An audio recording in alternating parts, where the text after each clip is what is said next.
Oklahoma is the Native American state with 39 tribes and nations headquartered here. In Tahlequah, the Cherokee-Heritage-Center is a museum and living history exhibit which gives visitors insight into the Cherokee story in Oklahoma. There's an Indian village reconstructed in 16th century period to represent Cherokee life before contact with the Europeans. Guided tours in the summer offer narratives that bring the living conditions and culture from that era to life. This is the second home for the Cherokees. Now, it's round structures designed to help trap the heat. Okay, so the women got two houses. OC basically means hot house or stove in the Cherokee language. But they would build fires inside here and let them burn throughout here the interior throughout the whole day. Now, it heats it up like a giant wood stove, and there'd be smoke holes at the top that the smoke and fumes escape. Now, towards evening, when you went inside there, you should have a bed of ashes in there that are hot. The sides of the walls are hot from the heat. They would take dirt, cover up those ashes, crawl inside there with animal skins, and basically you sleep inside your own wood stove and stay warm that way. Okay. The smoke hole now lets in oxygen.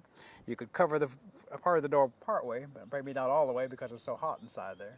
Later on, towards the early parts of the morning, they would sit there and the women would help cover the rest of it, sleep inside there. Here too, Adams Corner, a reconstructed Cherokee village in the late 1800s during the years following contact with the Europeans. Cherokee people had the first free, compulsory, co-educational system in the world. We were the first people who required children to go to school.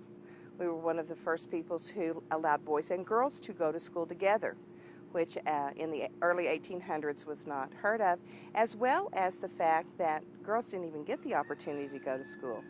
But especially for the 1830s, 40s, and 50s, it was quite a breakthrough idea for Cherokees to do that, but they valued education, always have valued education. So we established day schools, which children traveled to, and we had quite a few by this time period. And children were taught in English and in Cherokee so that they could be bilingual and operate in both worlds. This is the Cherokee-Heritage-Center in Tahlequah, Oklahoma, and this is the Cherokee National Museum, which is just one part of the whole Heritage Center. We're sitting in Gallery 5, as we call it, but it's our Trail of Tears exhibit, and it talks about the permanent removal of the Cherokees from Georgia to the Indian Territory, which is now called Oklahoma. The Cherokee-Nation, the government has been going strong for many years now. After statehood in 1907, everything was taken away from them, and it was pretty quiet for many, many decades. Now the government is thriving. It's helping the people with health, with education, with income, and helping people create careers for themselves and lives that are better than they ever have been before.